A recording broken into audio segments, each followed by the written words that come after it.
Credo che quasi tutta la storia sia stata riscritta. Quelli che sono vissuti prima, che hanno operato miracoli in campo architettonico e tecnologico, non erano come noi e nella nostra memoria non ci sono.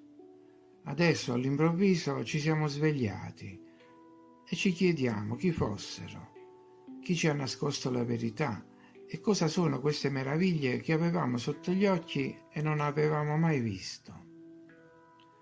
Ma siamo noi che ci siamo risvegliati o ci è stato solo permesso fare delle domande? Cambierà veramente qualcosa nella narrazione o è solo il nostro canto del cigno? Purtroppo credo che non conosceremo mai il passato, in parte a causa degli storici organici al sistema.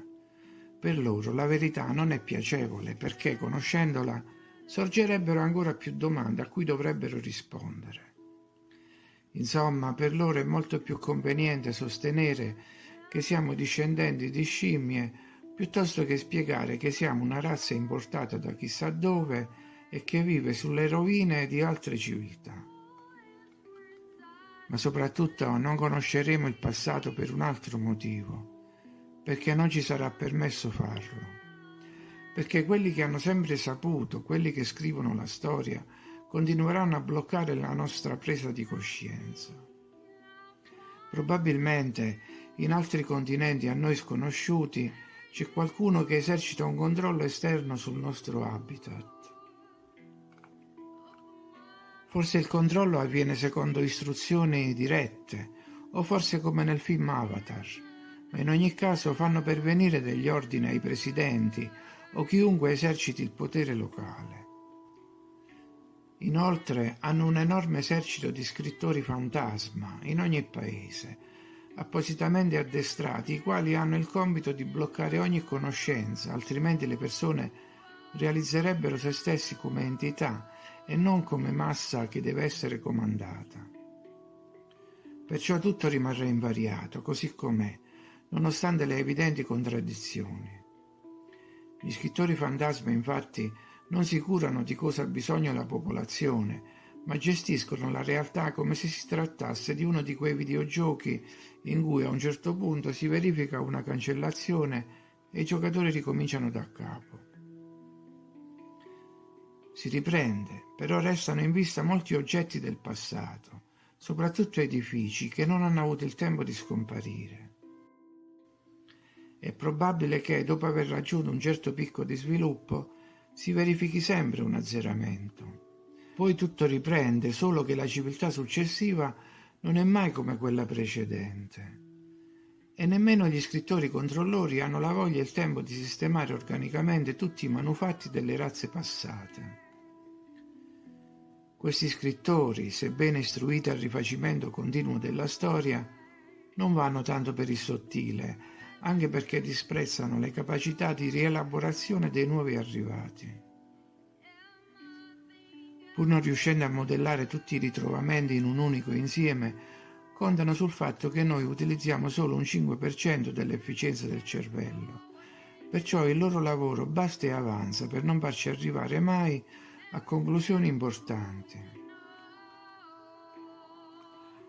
Un altro aspetto grottesco è la mole enorme di informazioni, anche riguardo a cose minime che ci riversano addosso per confonderci, come se veramente sapessero in che modo si sono svolti i fatti durante le guerre puniche, o chi ha detto una certa frase, a chi l'ha detta e in che tono, 500 o 600 anni fa. E come fanno ad avere le immagini di tutti i personaggi, fra virgolette, storici, quasi un Facebook dell'antichità? Così, pur di costruire il passato, non si curano più di tanto delle contraddizioni. Antichi edifici sepolti in tutto il mondo, in cui non c'era riscaldamento, né fognatura, né acqua corrente, né elettricità.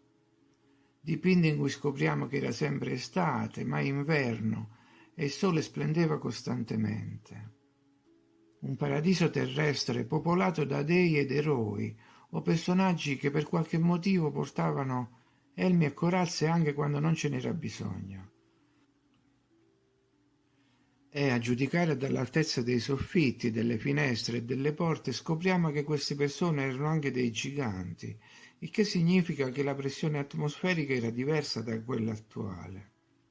In seguito, o forse prima, o forse contemporaneamente, c'è stato il periodo delle torri e quello dei castelli, quello delle cattedrali, dei ponti, delle mura, delle armature, dei santi, delle vesti pregiate e dei gioielli raffinati, dei mattoni rossi, degli esseri volanti ed esseri con le corna, delle macchine giganti, dei paesi costruiti a 3000 metri sul livello del mare e delle città sommerse.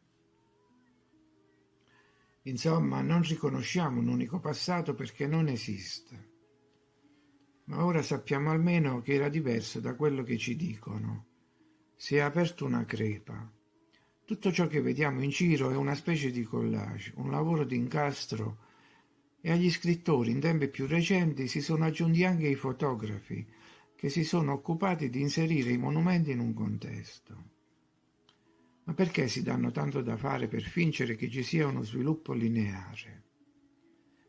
Perché hanno bisogno di una storia, altrimenti non sarebbero nessuno. Infatti, se noi rifiutassimo in blocco questa finzione, ci potremmo occupare solo dell'attualità e loro perderebbero il controllo del tempo. Senza questi periodi lunghi, molti capirebbero che tutto si potrebbe magari adattare in 300 anni, dagli antichi greci a Gesù e ai romani, e non in migliaia di anni. E che solo all'inizio o alla metà del XIX secolo, forse a causa di una sorta di cataclisma, coloro che ora ci governano, gli occupanti, sono entrati nel nostro mondo, portando con sé tecnologie che prima non esistevano e l'hanno cambiato a loro vantaggio. Hanno provocato guerre usando armi di distruzione di massa, riducendo la maggior parte della popolazione, e poi hanno riempito la terra con dei cloni. Dopo di ciò, essendo molto astuti, per dare un'idea di continuità ed evitare rivolte, hanno cercato di cucire insieme i pezzi, anche se, nella fretta di far combaciare tutto, come già detto, hanno lasciato da parte i pezzi piccoli e cercato di adattare i grandi. Prendiamo per esempio le storie degli architetti e delle loro opere. Un uomo come Bernini non può aver fatto tutto ciò che gli viene attribuito, ma non c'era tempo per spiegare uno per uno i monumenti di Roma e così hanno accorpato. Tanto la narrazione sarebbe continuata nelle scuole, nelle università, in TV. Ma oggi con l'arrivo di tecnologie superiori sempre più persone guardano le foto in internet e cominciano a mostrare dei dubbi. Per non essere smascherati, i controllori corrono ai ripari, guerre, malattie, paura. Ma se non sarà sufficiente, dovranno per forza azzerare tutto, così potranno ripartire e riproporre lo stesso copione ai nuovi abitanti. E la storia di Bernini durerà per molti secoli ancora. Come le storie che hanno inculcato agli immigrati italiani in America davanti al ponte di Brooklyn.